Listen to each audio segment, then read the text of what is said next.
Всем привет и добро пожаловать на мой канал! Сегодня я хочу поделиться рецептом таких замечательных американских донутов. Выглядят вообще как магазинные. Я не ожидала, что получится такой результат. Сама готовила по этому рецепту первый раз. Ну, как мой сынок сказал, вообще обалденные. И очень простой рецепт. Все ингредиенты у вас есть дома. Ну, возможно, если только для украшения нужно будет что-то. Покажу в разломе.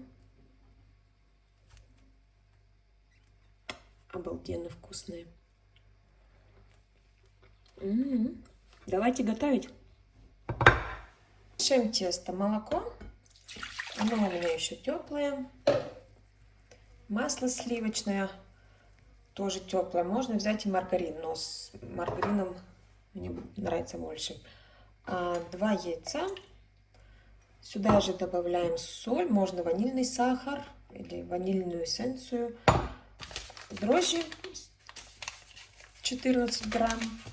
Тесто можно замешивать или ручным миксером, или планетарным миксером, или рукой. Сначала ложкой, потом рукой. И добавляем щепотку соли. Не забываем за соль.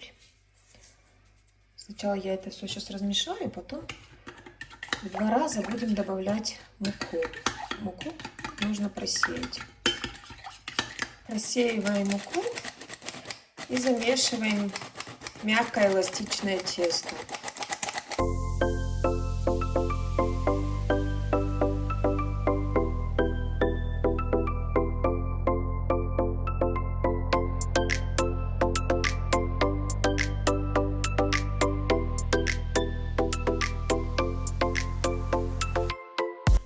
Замешиваем тесто, оно прям получается такое мягкое, эластичное, хорошее тесто, еще немножко тепленькое, так как у нас было теплое молоко и масло.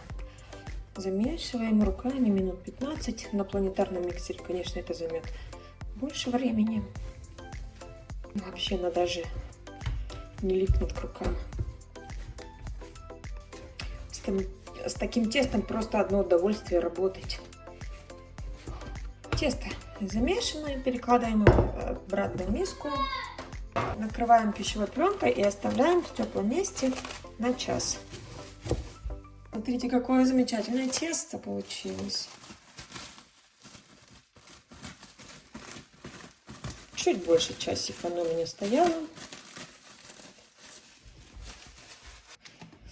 Промешу немножко еще раз тесто на рабочей поверхности. Можно, конечно, присыпать мукой, но мукой я не хочу присыпать, чтобы не забивать тесто излишней мукой.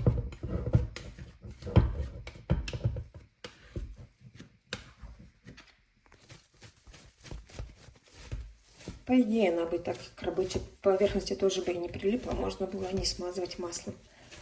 Тесто будем раскатывать в пласт толщиной 1 сантиметр.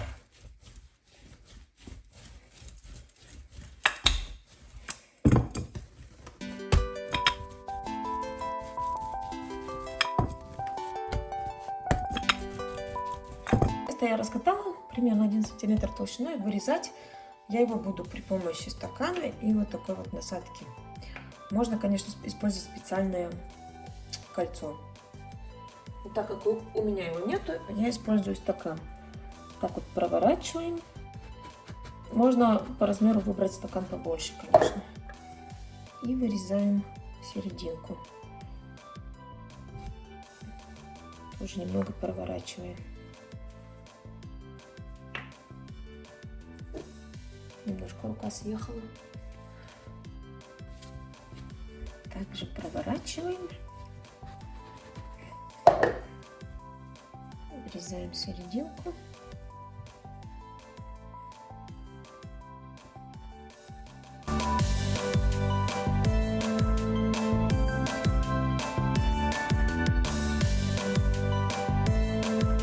Вырезанные пончики будем перекладывать выстиранную пергаментной бумагой на противень выстиранной пергаментной бумагой.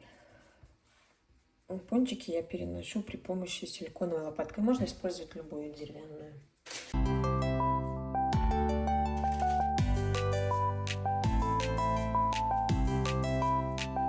Новые пончики оставляем на минут 15 под полотенцем.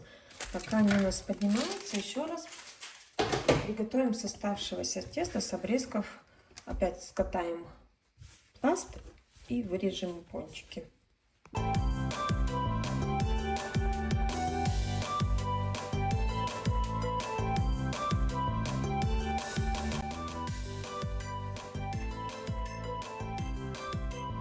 Нагреваем масло, оно ни в коем случае не должно быть сильно горячее.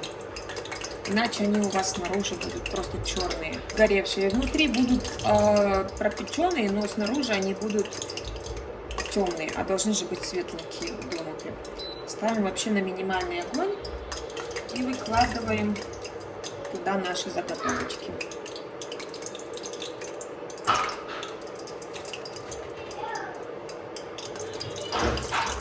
Вот когда они вот так вот жарятся, немного пенка вокруг, то это самое нормально. Не будут пережаренные. Вот смотрите.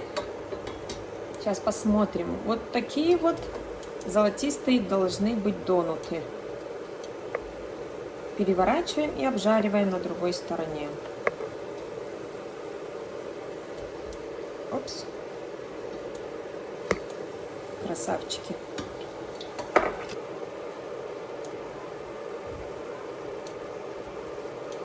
Я думаю, донуты уже пожарились.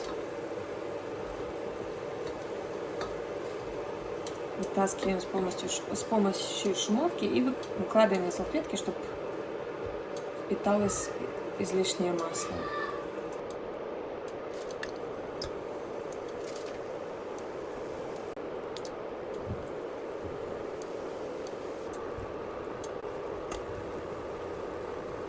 Смотрите, сколько донутов получилось. Две такие тарелки с горкой. Сейчас я буду делать для них помадку. Можно, конечно, оставить так, кушать так. Можно сделать посыпку из сахара и корицы. Можно просто сахар. Но я хочу сделать глазурь из сахарной пудры и молоком.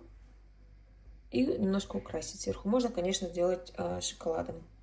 Для глазури нам понадобится сахарная пудра. Можно, конечно, сделать из шоколада, растопить шоколад, но шоколада у меня не оказалось, поэтому мы делаем сахарной пудрой.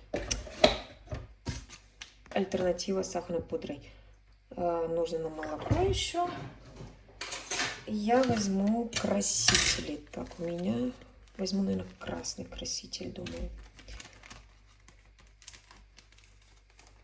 Немножко красителя в молоко. Вот такой цвет, наверное, я думаю, он еще посветлеет из-за сахарной пудры. Отправляем молоко в сахарную пудру. Если будет мало сахарной пудры по густоте, добавлю еще. Сейчас посмотрим. Еще нужно добавить сахарной пудры. Сильно уж жидковатая. Ну, глазурь я делаю на глаз. Я ее не взвешиваю. Сколько там? У меня уже, наверное, полпачки.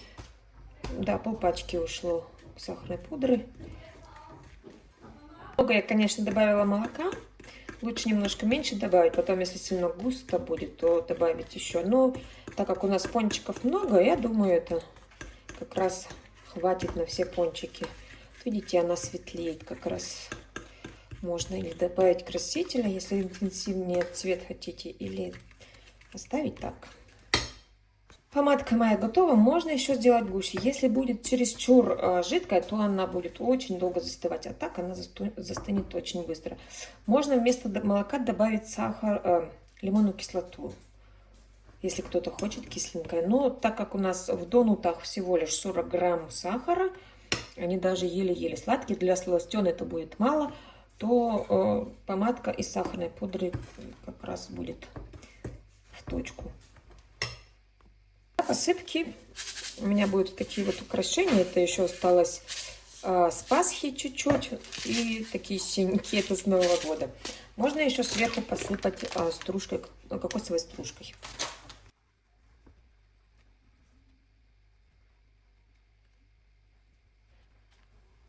Смотрите, какой он глянцевый получился. Сразу же донат посыпаем посыпкой, иначе если схватится помадка, то потом уже ничего к ней не прилипнет. Опускаем в помадку, немножко там крутим, чтобы лишнее ушло. И посыпаем украшением. Такой у меня карандаш еще. Нагрела его уже, ну мало, видимо, нагрела, его надо хорошо прогреть, чтобы выдавливалось легко. Хотела полосочки сделать. Немножко надо дольше его греть. Выдавливается очень тяжело. Ну вот такая вот красотень получилась. Здесь я немножко помадку уже разбавила, потому что мне бы не хватило. А пудры у меня ушло практически полная пачка. Такие со снежинками. Сейчас покажу в разломе.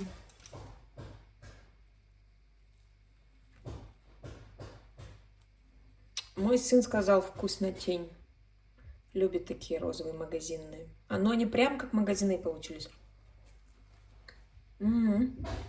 Действительно обалденно.